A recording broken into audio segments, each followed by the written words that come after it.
Now, this questioner is asking if you could clarify what you mean about a theme for this life. Do you mean what passion we choose to follow, what our main purpose is in coming here? Or do you mean what shadow aspects of our character are we going to deal with in this lifetime? Both.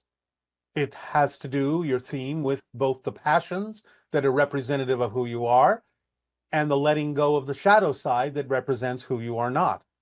So this is why we say the greatest challenges that occur in your life are usually representative of your themes, both positive and negative. So it has to do both with being true to yourself and acting on your passion, and at the same time letting go of the things that are not who you really are, letting go of the fear-based beliefs. So it's both. Okay. And on this individual has these really interesting synchronicities.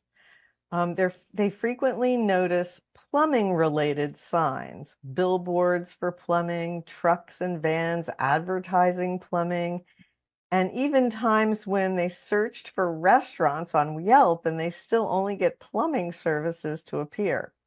What is the synchronicity of plumbing trying to convey? Could my higher self, guides, or angels be sending me a message? And if so, what might that message be? You might have some pipes that need to be unclogged. So it might be a way of saying you need to clear out your system, perhaps both energetically and even physically. It might have things to do with your diet. It might have things to do with your health. It might have things to do simply with belief systems that you need to let go of to clean out your pipes, so to speak.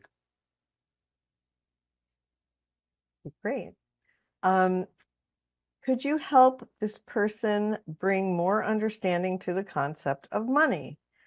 For them, it feels very abstract. When they receive other forms of abundance, money seems more complicated for them to receive. And they experience a paradox where personally they don't need money, but at the same time they need it to pay off debts, live comfortably, and be financially independent. All right, well, this is the opposite of what is typical for many people, in the sense that most are focused on money at the expense of the other forms of abundance, whereas this person is expressing the opposite. They're okay with all the other forms of abundance, but they have issues around money. And therefore, they're not actually allowing money to be equal to the other forms in much the same way, but in the opposite sense, that most people are understanding that they have a focus on money, but are not allowing the other forms of abundance to be equal to money. In this case, this person is not allowing money to be equal to the other forms of abundance. So they're going about it in the opposite way from most people. They have to allow money to be just as valid, just as equal, just as easily attracted when necessary as any other form of abundance that they find they are easily able to attract. So it's about getting into an understanding of why they may have a specific relationship with that particular form or expression of exchange or abundance on your planet that somehow makes it stand out more differently than any other form of abundance that we've talked about that they may find more ease with. Okay, thank you. Yes. And this person is saying they're passionate about self-expression, self-exploration, personal development, and growth. And reading and discovering new knowledge like what you offer is something they truly love. And this journey has been their way of understanding why they've felt so unhappy for so long. Thinking about my path, I realize I'm passionate about sharing what I learn with others. I want to start coaching to help people discover themselves and break free from feeling stuck. But what holds them back is this feeling that despite all the coaching and permission slips they've encountered, they still feel stuck and haven't found lasting joy. How can they support the idea of coaching when it hasn't fully worked for themselves? You will learn what you need by actually taking the action of coaching. You learn by doing, you learn by experience. You will grow. You will gain insights. but you have to start the actions. This is of paramount importance and why we say you have to act on your passion. It's the action, the physical action, that will bring you more information, bring you understanding, bring you inspiration, bring you what you need to help others as well.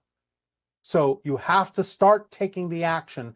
If you don't have the actions, you're not going to gain more experience. You're not going to gain more knowledge. You're not going to gain more ability to help others if you don't help yourself by actually taking the actions to help others too. That's how you learn. You help them, you help yourself.